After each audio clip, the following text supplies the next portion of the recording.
Hey, everybody, it's Tim Gillette, and we're back with another Tim Gillette show. I'm bringing back to you guys another guest. It's someone that I met for the first time doing my 100 interviews in 30 days a year ago. I met this guy, and since then, I think he's been back to speak 3 times, maybe 4 at our virtual conferences because he has such a great subject for online marketers. All right.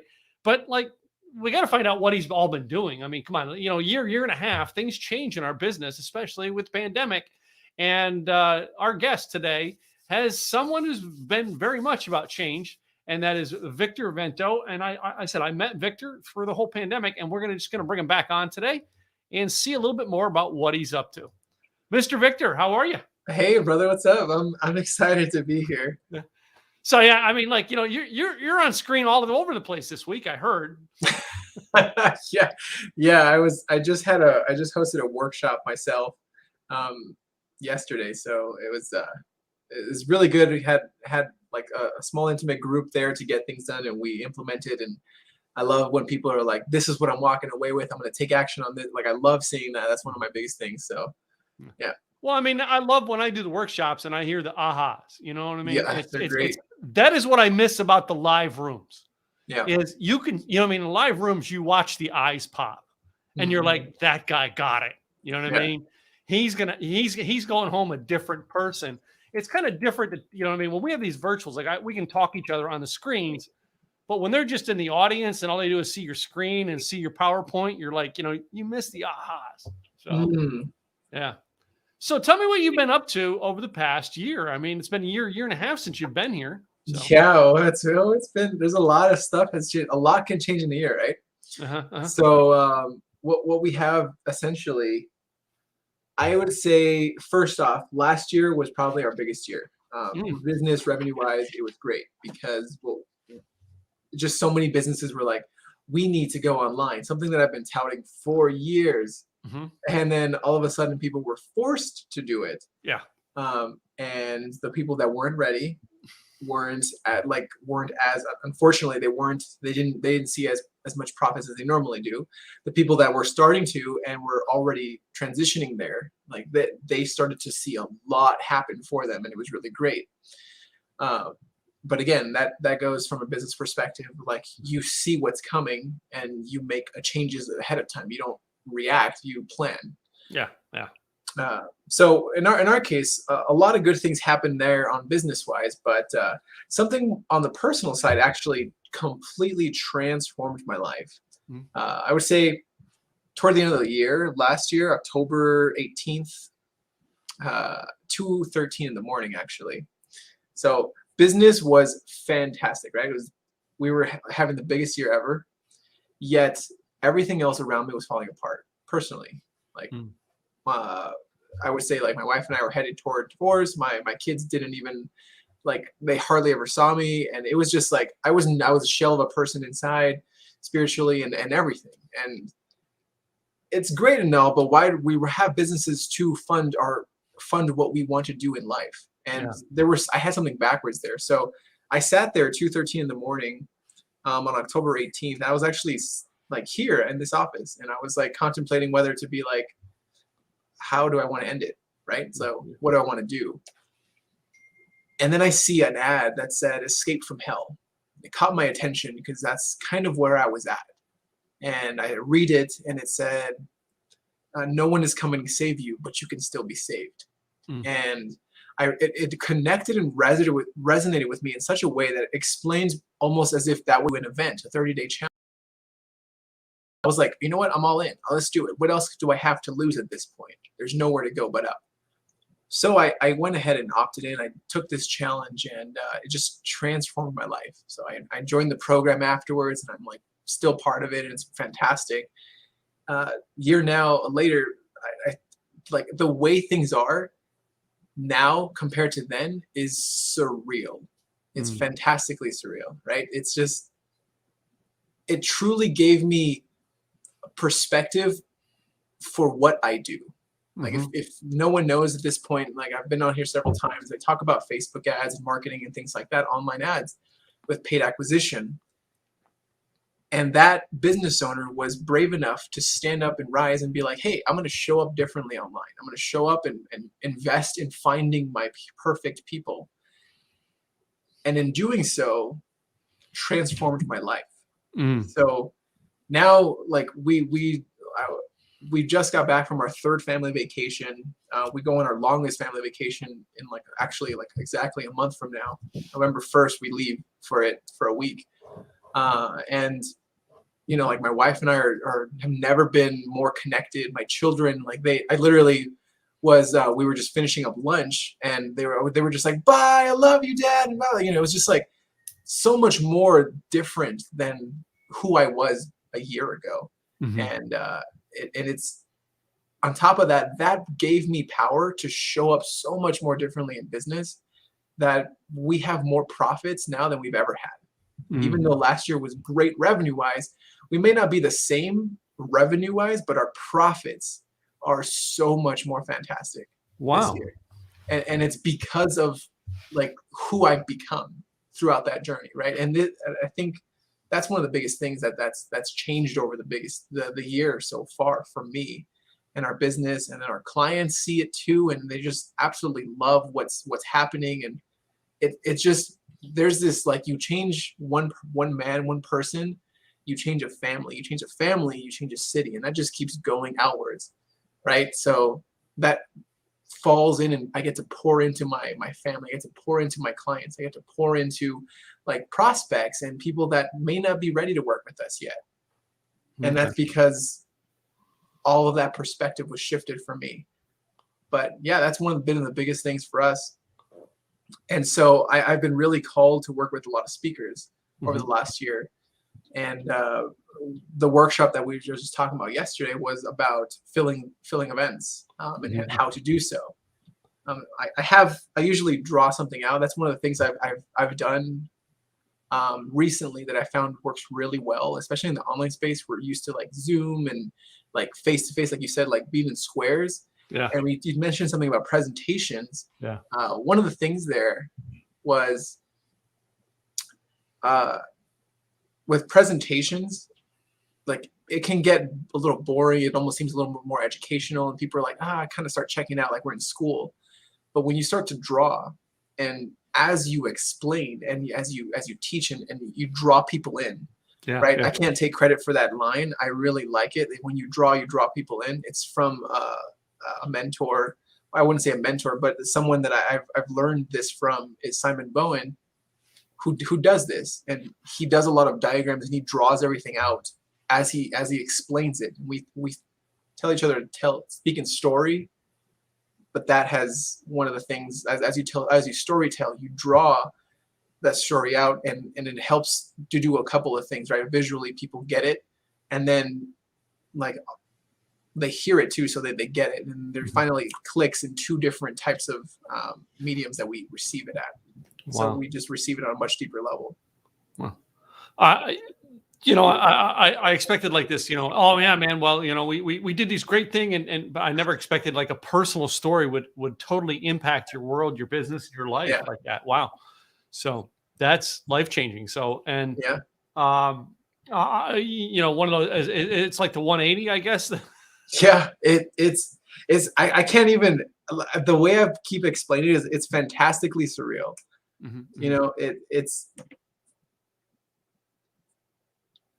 speechless. Wow. I can't, there's no words to explain how transformational it's been. And I'm not saying this to be this is the program for everyone, right? This was perfect for me. Yeah. But everyone has that whatever we provide. For example, with what people do with you, and people get drawn into you a certain way because they come to you a certain way. You have something that they absolutely need. Yeah. Same with me, right? People come to me a certain way because I have something that they need.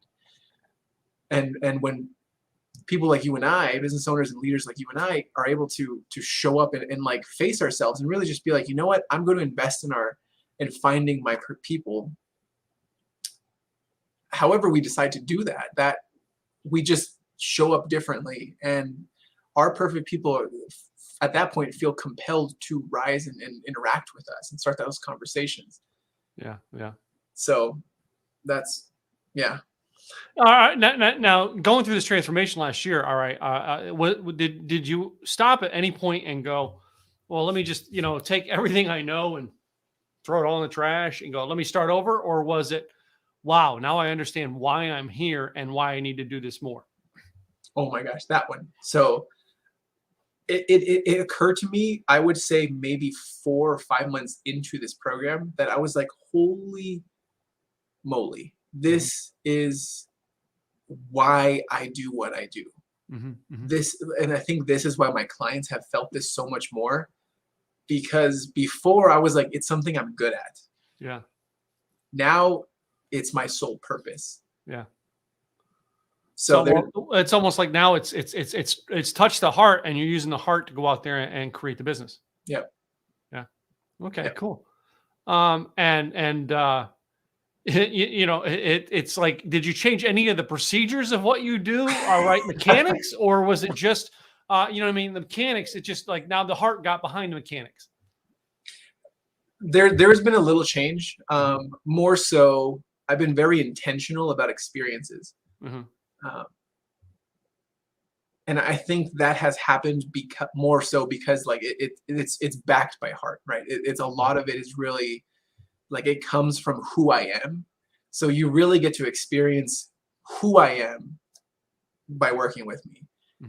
Like a lot of that is in there. Like I'm a huge fan of art. I have the elephants here, it represents my family, but like art is a big thing for me. Yep. So the whole drawing everything while I explain it, like it just flows naturally for who I am, right? And then like things like that I've done.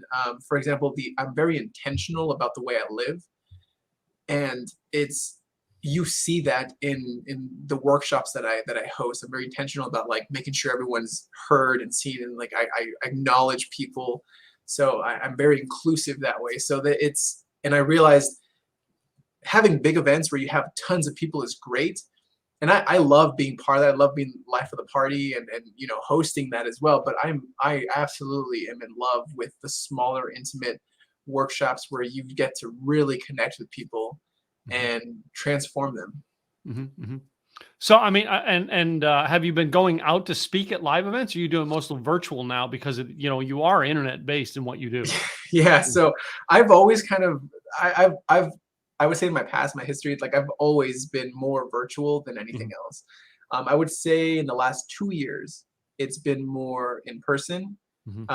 And then over the last year, of course, it kind of died out. I went to one actual live event when everything like started in March. Since then it was like August is when I went to the first live event, and then since then I haven't really been to one. I actually am going to another one next week.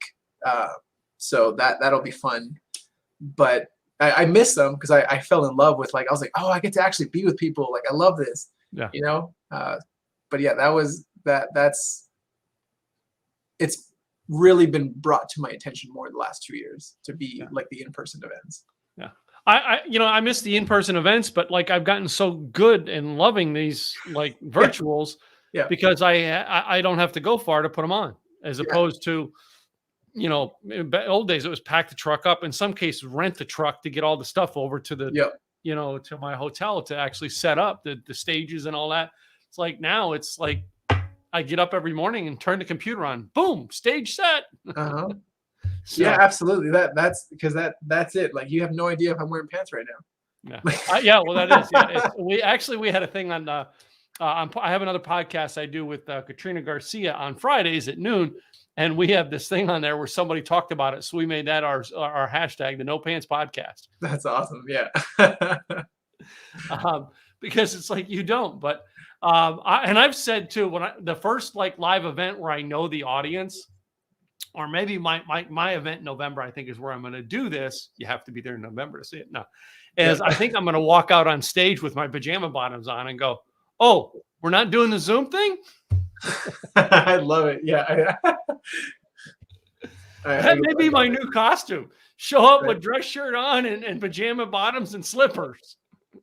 So I don't know, because it's like I'm funny. I like to be funny in what I do. Yeah. But I like people to connect and go, yeah, because I think a lot of people are going to relate. Yeah, that's been me for the past 2 years. Yeah. So So how much time then, and you said you do a lot of vacations and stuff. How much time you get to spend with the kids now, all right, is part of your day? Oh man, so my whole schedule is now reworked around family. Hmm. Um, for example, on Fridays, my daughter has gymnastics so we leave around 10:30 at the house. We get back around 12:30ish. Hmm. Hmm. And then we have lunch, and then from 1 to about 4 is I usually end my days at 4. Technically 3:30 because I have like a ritual that I do for the last half hour to really turn off completely and be like I can go and be dad, husband, partner, whoever. Like it's really nice. I've been able to turn off the work brain. I don't fantastic. Hmm. But yeah, so like for Fridays, for example, from about 5 to it's like 4:45 to about 6 Hmm. is every day I have like this power hour where it's like I get the most important task done or work on it as much as I can. Then I go take care of myself, and then so I work out with my wife in our garage, in our home gym, and then we do and then we have like breakfast family time, and then I come back downstairs and I start a ritual that transitions me from who I am outside of business into I'm in business. Hmm. So like I read, I journal about it, and then I go into taking care of the tasks, clients, works, things like that, sales calls if I need to. Uh, but yeah, and then we have like a lunch break where I go upstairs to have lunch with the girls, and then I come back down and then transition back into work mode for the next several hours before I check out for the day. Hmm. Uh, Hmm. but in that, it has forced me to make sure I no longer do things that are irrelevant to who I am in the business. Hmm. I've been forced to outsource. I've been forced to really prioritize what's important in the business, what's going to move it forward, what's going to help our clients, things like that. There's no more of that wasted time, best put. Okay. It's so often I think when we get in this realm, all right, and the pandemic kind of really made us think about, what the importance is of our family. Mm-hmm. All right. And many of us had to learn, just to be around our family again for the first time. I know my wife and I, yeah, we were the first month of two people in a small condo who talk a lot on Yeah. was quite an echo chamber in here. And the first virtual event I put on, my friend Tony, who's one of my event planner friend of mine, was listening to it. And she texts me on my phone and goes, "I can hear your wife talking in the background." Oh man. So, I mean, but that's part of, part of how our family is adapted to our business. Mm-hmm. And, our kids are grown, our youngest, my youngest stepson, my wife's youngest son, he's 30 now. So it's like, I have a different perspective of family Yeah. than most of the kids, but young people who had this to deal with. Um, as you went through the year, all right, and you changed some things in your personal, all right, it helped you do things more in business. But did you think out there, like I know you did the workshop yesterday? Did you think out there like, okay, I need to do these workshops on a regular basis now, or I need to do something on a consistent basis, or what was the change ups there, Annie? In regards to business? Yeah, yeah. Yeah. So the workshops are more of a new thing that Mhm, I've been planning for a while. Uh, However, it is a recurring thing now. mhm, I am going to be hosting them once a month. I'm going to be capping them at 10 people. Um, for several reasons. There's some marketing thing there. There's psychology there as well, but mostly because 10 is what I found to be a really good number that I can connect with over the course of that day of that workshop, and really impact how they fill their events. mhm, mhm. So that has, I would say, has been one of the biggest changes and things we've taken on. So now, are you doing these in a mastermind type setting, or is it all you training? Uh, Define mastermind type Like setting. hot seat, all right? You know what I mean? Where I go Yeah, one by one. so Yeah, yeah. that's included for sure. So we Okay. have there's some the big overview is like there's a morning session, there's a working session, and there's like a kind of sharing session, breakouts for everyone and things like that. And then we have like a wrap up session toward the end.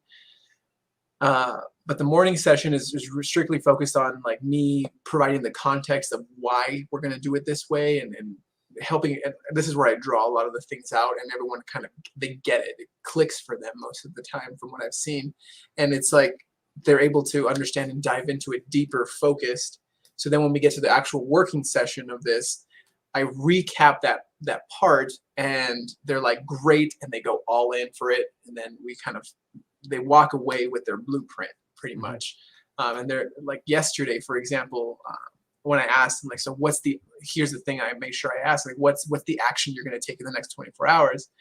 One person's like, I'm going to duplicate this page, and then I'm going to do this because that's going to help me do it this way. So it separates. The other person is like, I'm going to create this because this is this, for example, this piece I can give to people to actually get a result without me. I didn't realize that they could get it without me, but it's something I have already been doing for the longest time with people, but I don't need to necessarily be there for them to get it.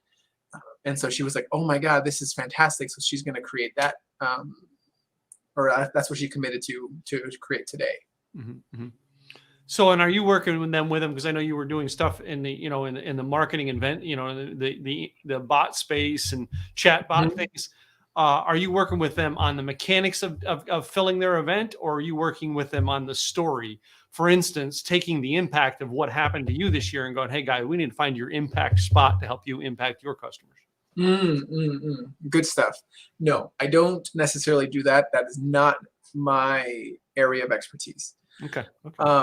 I do a lot of the strategic planning for what the experience is going to be like from someone coming from not knowing you to essentially the customer journey, right? From not knowing you to what they're going to do when you first have a conversation with them, to the next piece, how you make the invitation, why you have to make an invitation a certain way, and then how to follow up with people that are already in your community, in your world. And we build that whole piece out, and what I call it is the VIP tickets blueprint. So it's the same process we take our private clients through. A lot of for that, we end up doing the work for them and building it out for them. So in this workshop, it's more we're giving you the framework. Yeah, and then they're plugging in those pieces themselves. Okay, cool. And I was just wondering, what I mean, when I thought about that, because I was thinking, man, you just had a pretty good, impactful thing happen in your life. You're putting that in now, going, guys, you didn't have an impact. Are you bringing in, though, someone who could help teach that, or does the people attending this workshop already have that in place? Already know that? They tend to do. From what I've seen so far, I haven't run into anyone yet that doesn't really have that. The level of people coming in here, they've been through something like that. They've had some of that training already. They've already hosting events. This is not their first event that they're necessarily not the first rodeo, baby. Yeah. So they're just looking for how to bring how to fill it more from what they've previously done. Okay. So and is all the people you're bringing in people who've had events, or are some sneaking in the door who've never hosted an event before? I've had one or two sneak in that have not hosted events before, but they've been thinking about it. And I say events, we have this idea of what an event is. I think a lot of people think it's like just the Zoom thing, the big 3-day, or like it's a 2-day or a summit or something like that. But they're like, challenges are an event. Like I mentioned earlier, it was like a 30-day event, right? It's like a multi-day thing. So there's the frameworks that we go through is really just applied to that specific situation. That's why I wanted to keep it smaller, because I can only do it. We can only personalize it so much with that many people. But yeah, I haven't seen them have too much issue, because they have an idea of what they wanted to do already. They just didn't know how to execute on it. And that's really what they end up creating in there. Cool. And as you're developing this and putting this together, it's like every month, are you finding these new challenges to go, oh man, I never thought about that doing an event. And you go home and like next month's event is entirely got a whole new section into it, because you're like, well, George had this problem last month. Let me tell you guys how to solve it this month. Gotcha. I haven't run into that yet. Okay. I'm sure I will. I'm sure I will. Yeah. Uh, So yeah, well, do you know John Limbacher? no. Okay. So John's it's Internet Dominators. He was an SEO guy like long before we knew it was called SEO. Like that's how long Yeah. this guy's been in the business, right? And he hosts this like Thursday call every Thursday, like 11 a.m. Or 11 a.m. his time Pacific. And it's like an hour call on, different from search to traffic to, using Kartra. I mean, like it's all this weird stuff. And he said many, many times, he says, well, the reason I host this call every week is because you guys tell me your problems. I go Google it, I learn it. All right. And that teaches me more stuff to teach you guys. All right. So that I can create more programs to help you out. Like, it's like a cycle of, okay, this is the problem. So I go fix your problem for you. It makes you want to stay and keep paying me beyond the call every Thursday. Yep. No, that's awesome. Yeah, absolutely. Yeah. So, and I was wondering if you're doing that. I mean, because you're pretty wise, just like John. That's why one of the reasons why I hang out with you is because you're wise like that. I'm like, you probably be doing the same thing. Like, here, let me talk to me about your problems. Okay, let me Google your solution. Here's how you fix it. So there are some from that perspective, there have been some things that I've adjusted. More so to keep up with the times. For example, like this is when we start to get into more of the tactics, because of what we create is more foundational in how marketing works in general. And then we've applied the way we do it to that. However, there are tactics that we see throughout. What's the way to say this? There's some tactics that pop up here and there that we end up seeing cycles of. Right. So we see the big cycle of, for example, like lead magnets or webinars or things like that. Or for chatbots, like when that was like a big giant wave, right? That everyone was like, oh my God, I got to have this. And it was great. But we applied the foundational principles of marketing to it, and it worked out even better. Yeah. And so it's more applying that to the current wave of tactics that we start to see in the marketplace. So, people are doing mini workshops nowadays, and they're like 1 to 2 hours fixing one specific problem. And it's working great for people, right? People are really interested. And if they're like, yeah, 1 to 2 hours, I get it done. And that's the piece I wanted. And I just identify that one thing. And people have been using that for a while. But like those tactics come and go, and the foundational principles will never really change, because humans are irrational, but we're predictably irrational. Yeah, good point. So, and for instance, like right now, over the past 2 years, I've watched everybody, like the hot button became Clubhouse. I don't know if you're even on Clubhouse. Yeah, I remember that. But here's the unique thing I've learned about this, all right, of watching marketers over the past 10 years is I know a young lady who's like killing it with Clubhouse. I mean, literally, she's raking in and getting new clients for coaching all the time. However, I remember when she was on Blab and she was pulling in clients off of Blab left and right. This woman has a system of building relationship. No matter what the tool is, the tool isn't what's bringing the business in. Right. It's her and knowing how to work with the people who show up, whatever the tool is. Yep. All right. And I think that's you. I mean, you're the same way. Is like, let me show you the principles to make the tool work. And instead of let me show you the tool to make the principles work. Yep. and I'm sure you've seen those too. Yeah. Well, yeah, absolutely. Well, one of the things that actually brings up for me is like, I heard this. I heard someone say this, and this is fantastic. Like, you think a software is going to save you or be the thing that's going to make you wherever you want to, like, take you to wherever you want to go. It's not the software, because it's easy to blame the software, like that tool, like you said. It's really who you are. You are the person that makes something work, not the tool, not like, again, this applies to not just in business, but everything. Right. We could easily, like, if I were to apply this to my marriage, right? I could very well say, I was like, oh, it's because of the pandemic, we're always together, or because I work from home, we work together in the business, like we're always together. That's why we butt heads all the time. You know, like I could blame the situation, Mm-hmm. or I can look at myself and like, who am I in that situation? And that's hard for a lot of people, I believe. So Yeah. to really take that look in the mirror and ownership, because that creates this perspective of like, you're the problem, you're also the solution. Yeah. So, But taking that ownership is well, the ownership. Come on, you know me, and that's ownership. I take ownership for everything I do, good, bad, or ugly. I own it. And I'm like, okay, I screwed that up, guys. That's me. Yeah.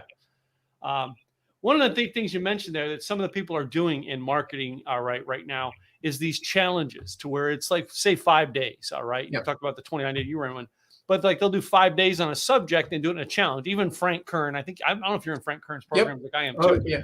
Frank Kern is where I learned it from. I think it was in 2020, maybe it might have been beginning of 2021, where he did this challenge. I'm like, oh, it's a unique idea. And it's basically the subject broken down into 5 things. And then you do a little training.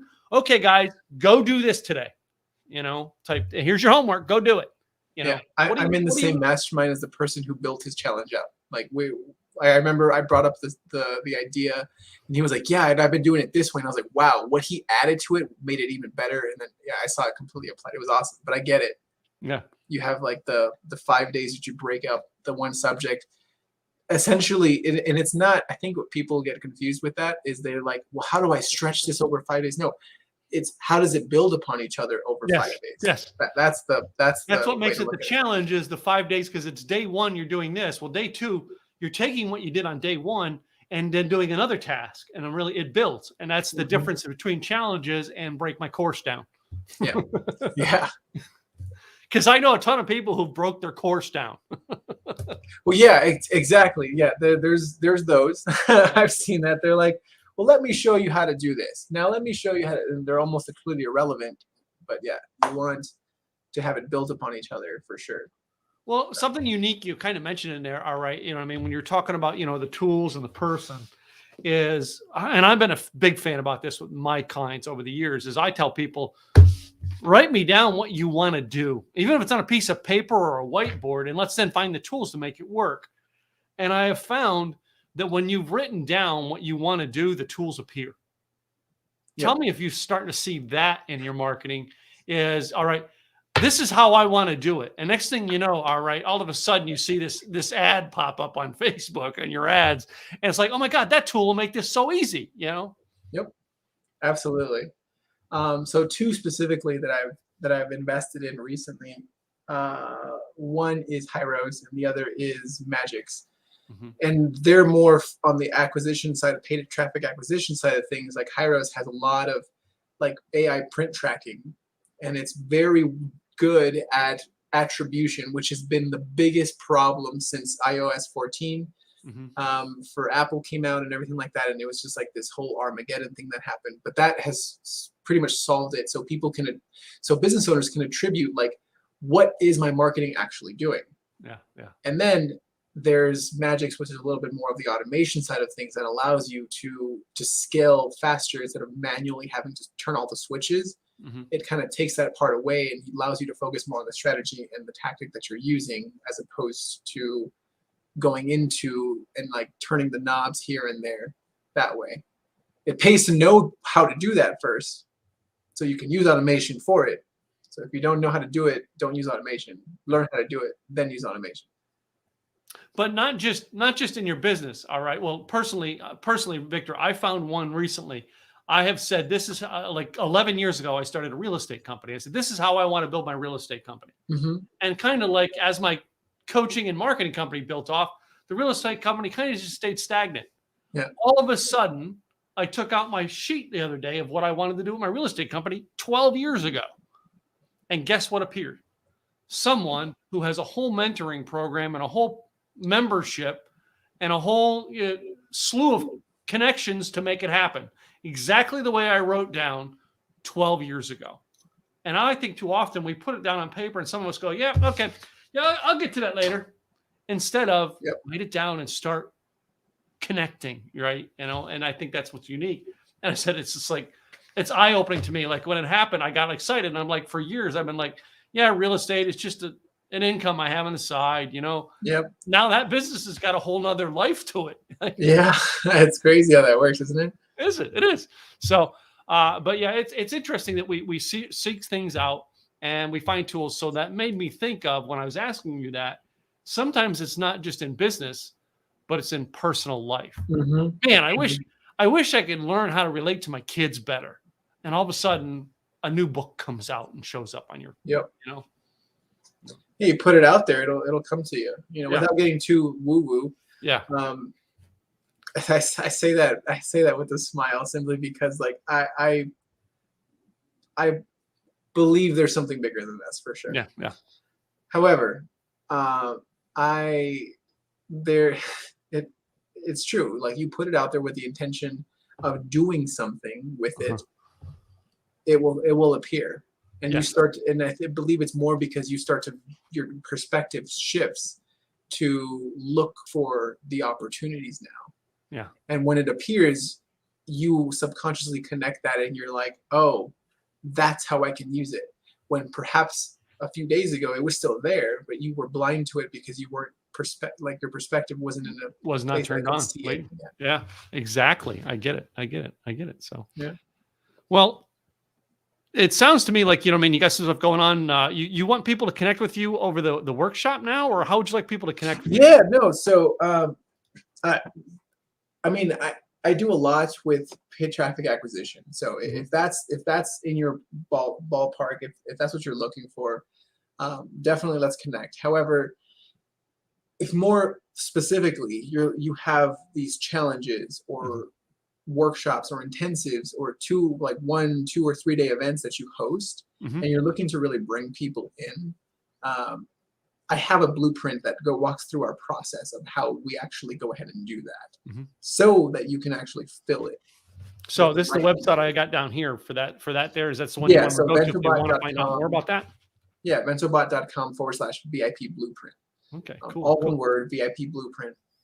And it's just, you go download it, you'll see our 5-step process for it. It goes over like the 5P video framework of how to make the invitation for the actual event, whatever it is, challenge, workshop, whatever you're hosting there. It goes through what our messaging matrix is and how we use it. It goes through how we use the ACE method for actually targeting and identifying our perfect people to speak to them specifically. ACE standing for attention, connection, and experience. Cool. Yeah. So before you go, though, all right, I've got a new version of my game. Love it. So we picked 5 envelopes. We have questions in each envelope. You pick 3 envelopes, number 1, 2, 3, 4, or 5, and we'll ask you the questions that are in that envelope. Those envelopes. 3 of them. All right, let's start with 5. Number 5 is yours. I'm picking from the wrong side here. Yep. Yep. Next one. Let's do 1 and 2. 1 and 2. I'm gonna put those 2 over there, and let's open up and see what the you picked up 3 and 4. Huh? I think you picked up 3 and 4. Oh my god. I am horrible at this game. You're trying to spin wait a me out minute. on... I can't, Victor. I guess I'm learning. I can't do this and pick them.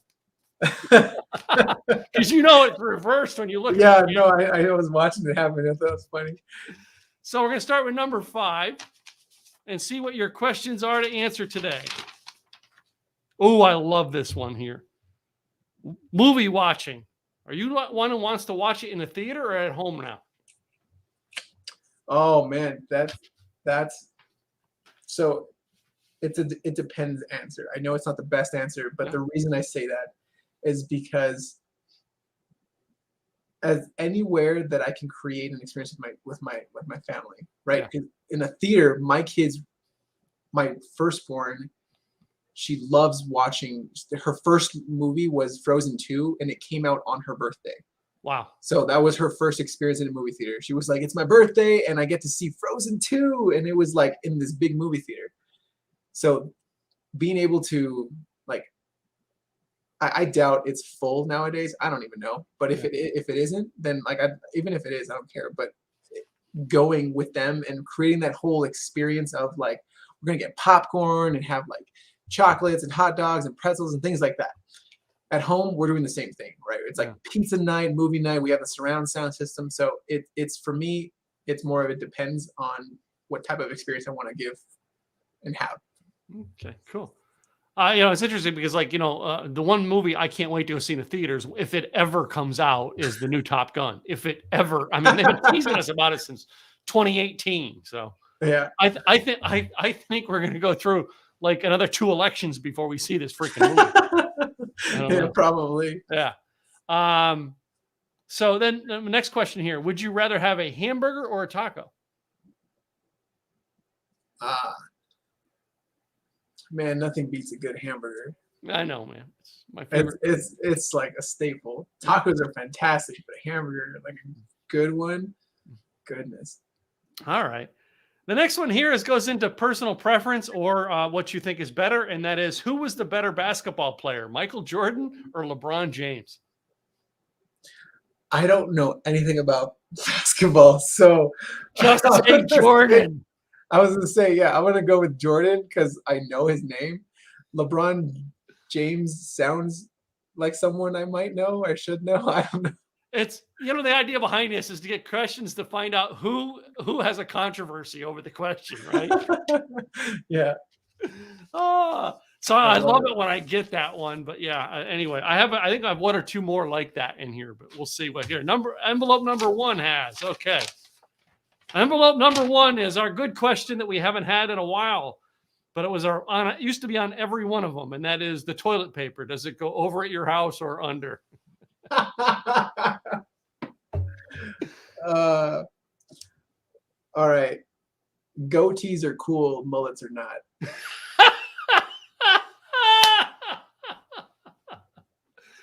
We're gonna leave it at that and move on. Yep. All right. Beer or wine? Ooh.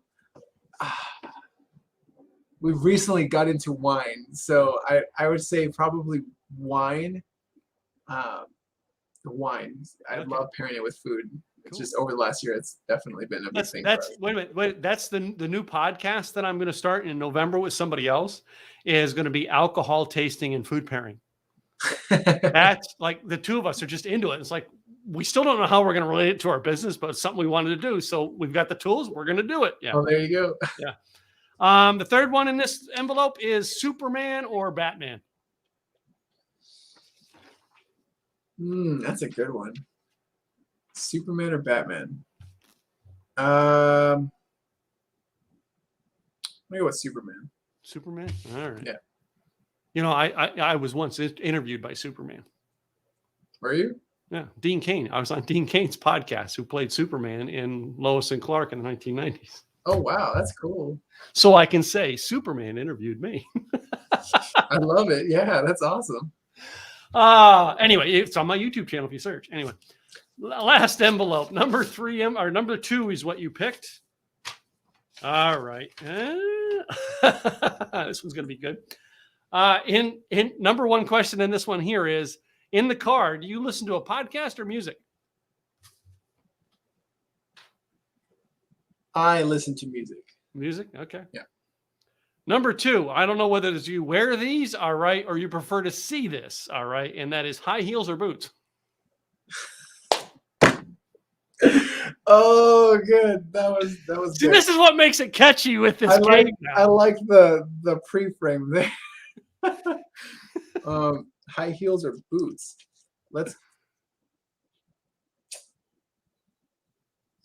I'd say boots. I like when the type of boots my wife wears. They're on point. So you see, by doing the game this way, all right, I have some of the female questions could be ended up being asked to males, and some of the male questions could be ended up asking to females. That's why I did it this way. So it's a mystery as to what happens. So, and it's been fun. That one there was a great zinger to happen. Yeah, I love it. And the last one is, since we talked about the movies earlier, when you go to the movies, is popcorn or candy? I'm gonna say popcorn. Candy. I think of like sugary because we get chocolates, not candy. Yeah.